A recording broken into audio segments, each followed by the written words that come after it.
last but not least, we have offensive coordinator, quarterbacks coach Dave Patenaude. We'll open it right up for questions. Coach Patenaude, Rod, if you want. Coach talked about he felt his team was out physical against Notre Dame. Did did that affect how you called the game, knowing how physically they were taking it to your team? Well, I think we stood here same time last week and said, this is a good defensive team. They're big, they're strong up front, and schematically they pose some problems. When you look at what we did, we were very efficient running the ball. We did not have a lot of explosives running, but we were very efficient running it. I think we're just about 60% efficient running it, but you didn't have that big explosive run like we did, like let's say at Miami, where you just broke a 70-yarder and it kind of changed the course of it. I thought it was more for us, more schematically, that they do some things that put pressure on you. They continue to bring pressure. They are relentless in how they pressure you, and so I didn't really think it was a piece of for us being physical as much as being able to handle and withstand constant pressure over the course of the game. And we got down early in the first half, and then that changes your play calling and it changes your mindset a little bit when you're trying to feel what the course of the game is. Kelly. Obviously, this week's not exactly an easy matchup for anyone in the country this year. Just how do you go about approaching a defense that's been that successful and really not allowing more than a score in a game? I'll tell you exactly what I told the guys on Monday. There's no sugarcoating it. There's no hiding it.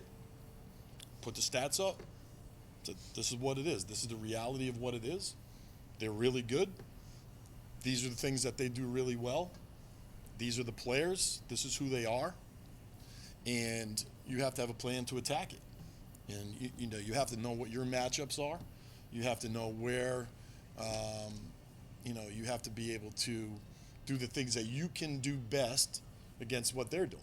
And it's the same thing week in and week out. Now, they are a historically good defense, right? I mean, people are comparing them with the best defenses in the last 30 years of college football. So you have to be realistic, and you can't just – these guys are smart, right? They're smart, and social media is out, and they can read whatever they want, right? So it's just very matter of fact, and understand, where you have to try to hide some things, where you find that you're going to have the most success, concentrate on that, and really don't overblow it, right? Like, okay, yeah, they're really good, and this is what they do, and this is how we have to attack it. This is what the plan is.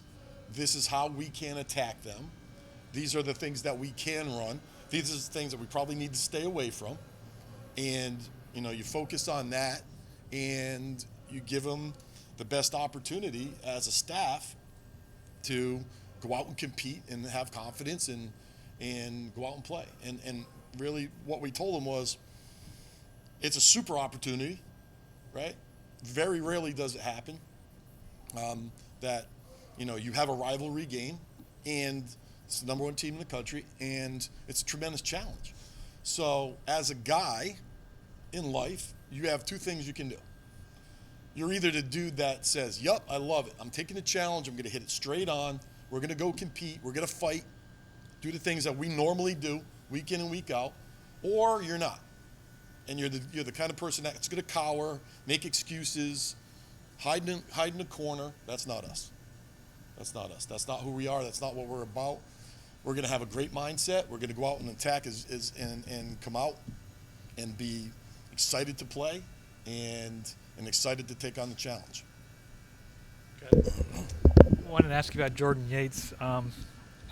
He kind of left it all on the field, took a bunch of hits, and kept going. And I was curious what you saw to him, but also there's also the jeopardy of I guess the next guy up would have been Chaden, and kind of how you managed that or thought about that. Yeah. Jordan Yates is a warrior, right? Jordan Yates stands for everything that you want this program to stand for. He prepares, he cares, he's enthusiastic, right? He's tough as nails. I mean, he took some shots, got up, shook the dirt off, went back out there. I looked at him a couple times on the sideline. I said, "You good, bro?" And he was like, he didn't even flinch. There was no idea that you're taking me out of this game. That's not even in his mindset, you know. And you know, and there's things that he did really well. There's some things that he didn't do well, right? We got to protect the football, right? And you know, when you're under pressure, you got to be able to throw the ball away or scramble around and do your kind of Jordan Yates thing. But at the end of the day, you got to cut your losses. And hey, there's nothing I can do with this when I got to throw the ball away. That kind of thing. But the fact that he stood in and under heavy pressure, right, and just went out and played. I mean, he's everything that, if you're a Georgia Tech fan, he's everything that you want in a player. So couldn't be more proud of his effort. On the same subject, having a chance to watch him over full games now, is that giving you a better idea of what you can do with him, as opposed to, you know, just watching him in practice? Yeah, I think, you know, when the live reps come, that's really the only time you really know. I mean, you know, there are some physical limitations. I mean, you know, with shorter quarterbacks, you know, you're trying to see over Devin Cochran, who's 6'7", and you're 5'11". You know what I mean? There are some different things. So you have to, you know, design some of the runs, some of the throws, some of the RPOs to kind of fit his style of what he does. You know, you can't ask him to make some specific throws that he's not comfortable still making. You know, he's got to be able to pull a trigger on a few that we missed. But you change your plan. You know, when you change quarterbacks, you know what I mean? And the things that, you know, Jeff does well, maybe not be the same, you know, for Jordan, and vice versa. So that all goes into the plan. And, you know, he's a guy that is good when things break down. He can make plays. He's got great feet. He's got great instincts. But there's also that piece of it, you know, that says, hey, cut your losses. You know, come out, step up in the pocket, scramble, do your thing, and then run, dive, get on the ground, and, you know, get us your 5, and then go to the next play. So, you know, there's that piece of the playmaking ability that you really love, but at the end of the day, you have to protect the ball. And so, you know, that was a conversation that we had on Sunday. And also the greatest thing about it is he doesn't make any excuses, right? He's like, yeah, I messed it up. This is what we should have done. Yep, I got it. And understands it, doesn't get in his feelings. You know, we're all frustrated. We're all disappointed. We're all, you know, on Sunday. And, you know, he just comes in, says, yep, I got it. And then you move on. And that's what you have to be able to play this position, you know, at this level. And he's got it. Anthony. Of course, one of the things you've been able to do all season is been able to run the ball through the trenches. Obviously, you're playing a defense that wants to take that away and be physical. How much are you emphasized to your guys on just being ready for that, so you can have that balance of running to open up passing? Yeah, I mean, the first press conference I ever had when I got here said the same thing. You know, you have to be able to run the ball. Unless you're going to be, you know, an air raid type attack like Coach Leach at Mississippi, you know, State, and you're just going to throw it 50, 60 times, and the run is kind of just like just keep them honest.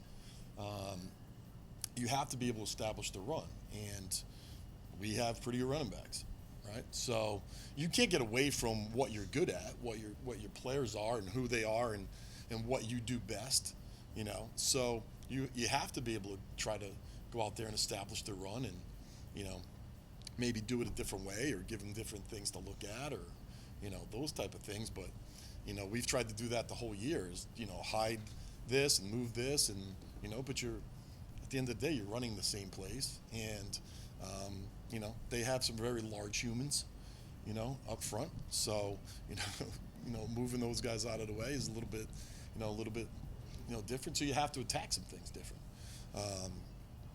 But we are not wired as a group right now with all of the injuries that we've had up front, and those guys are warriors, man. They are being held together by training tape and fighting. And we were down, I think, 5 scholarship offensive linemen, over the last few weeks, and the guys that have been out there. I mean, those guys have played so many plays and have taken so many reps that, like I said, they're being held together by aspirin. So you have to be conscious of that too. But you got to be able to take the challenge on, because we're not just going to drop back and sling it, 50 times a game, especially against a good team. So you have to build off the run. Charles? Maybe I'm oversimplifying, but it seems that Georgia relies heavily on those very large humans up front to apply the pressure without needing a lot of help from blitzing. What added challenge does that give to you? And I'll invite you to make a historical comparison. Can you think of any other defensive front that compares to these? Yeah, maybe like the Rams, the Steelers,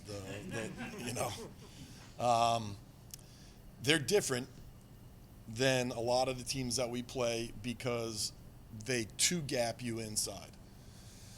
So the big guys inside just try to get lined up and bench press you back. And then the two guys coming off the edge are very, very long and very, very athletic. So those guys could just rip and run and get up the field. They are not a big twist team. A lot of teams have to, twist and slant and motion, move guys in and out to try to distort gaps. These guys, philosophically, that's who they are, and then they've done a tremendous job of recruiting to that defense. And they know their defense, right? They know their defense. So they're big, but they're athletic inside too. You know what I mean? So it's not just like that you have big guys that are just clogging gaps. They can move and get off people, and they're very, very athletic. So they are not a huge blitzing team. We have a lot of familiarity with them defensively because it's very similar to our defense. We probably move a little bit more than they do, but schematically, very much an Alabama Coach Saban type deal, where Coach Smart came from and has learned under. So they do rely on that, and then what you always have to think of is what has affected us. What are they watching on tape, and say, yeah, that fits into what we're doing. That, yeah, we can run that. Yep, that's a good defense against them, and do that. But they are not a huge, bring 6 team and do all the different things, like a Pitt or Notre Dame does. Kelly? Year 3 now. Can you evaluate kind of where you're at in terms of getting the offense to where you want to be, and how far along you are in terms of where you thought you would be at this point? I think when we have all of our guys and we are healthy and playing with a healthy roster of guys that are able to get out and do things that they need to do, I think we're really good. That being said, you just got shut out, right? So I get it. There's no one more frustrated. There's no one more upset than the coaches and the players, when you're in that situation. And being so close, right, doesn't cut it, right? You say, hey, well, we could be this, but we're not. So what you have to be able to do is really say, when we were fully healthy and doing our thing and kind of rolling along, we were pretty good. There wasn't anybody that was questioning anything against North Carolina or Pitt, or Virginia, But then, you gradually, guys get banged up, and I don't want to use it as an excuse, but it's reality. You know what I mean? And guys get banged up, and Jordan's come in and done some really good things, But Jeff Sims at his best is a really, really good player who hasn't really been healthy. I think he's missed 5 or 6 games now. But I think when you sit back and you take stock of where we were and how far we've come, we can be really good. We can be really good. And we've shown in flashes that we can be very, very explosive and, as good as anybody in the league. Now whether or not you can sustain that, we have to continue to, build our depth and do our thing. But when we had a couple issues on Saturday with the crowd noise and things like that, but when you really look at our execution and those type of things over the course of the year, totally different than last year. Totally different. Our understanding of where to go, who to block, why to block, how to play with tempo, how to not play with tempo, much better. The numbers across the board, before we hit this little thing here, were great, and now you're playing good teams, good defenses, and you don't have all your bullets, then sometimes you take a little bit of a dip. But I think if you take the emotion out of it and the frustration out of it, and you step back and you look at from whence we came, I'm happy with where we are. And that's not to say that I'm at all happy or content with what we're doing and who we are. We have to continue to grow and get better. But I think that, given those things and the steps that we've taken, then I think it's a bright future. Anthony? You spoke about the message you gave to your team of defense, but more so, what was the message you gave to your quarterbacks? Because if I'm not mistaken, this will be their first time playing in this game. Whoever starts, obviously, I know Yates was here, but I don't think he played. Where has this been your message on them coming into a game like this and just things to know? The funny thing is, when we had this conversation with the guys, we said, if you guys have ever been in this game, stand up in our room. And there was about 8 guys who stood up. Okay? We got some transfer guys that are playing. We got guys that are really young, right? We got our freshman group. We didn't play them last year. So I don't know that the majority of our offensive guys fully grasp what it is. Coach Key and Coach Glover, kind of stood up and said, listen, this is what this game is, and this is what this game needs to be and needs to become again. But, some guys, like in the quarterback room, nobody, they didn't really grow up Georgia fans. They didn't really grow up Tech fans. They're young, they're kind of just, looking around and the way that I position it is, the most important game of the year is the game that you're playing that week, no matter what, right? Because if your ultimate goal is to go 1-0 every week, then that's the most important game of the year. So I think that there's a little bit of a trap sometimes after doing this for so long that you say, well, this is this important of a game because of this. When the fact of the matter is, every game is important weekly. And you try to be 1-0 every week, and that's what your goal is. And I get it, and I get that football in the state of Georgia is important. I know I'm a New Englander. I know I'm an outsider. But I get it. Believe me, I get it. I just think that those guys need to say, yeah, we're going to go out and we are going to compete no matter what it is. And no matter who we're playing and no matter what the situation is, what the records are, all of those type of things. And you know what? Things happen every Saturday in college football. Nobody thought Kansas was going to beat Texas, right? So go out and battle. Take the challenge on. Go out and battle. Have fun. Enjoy it.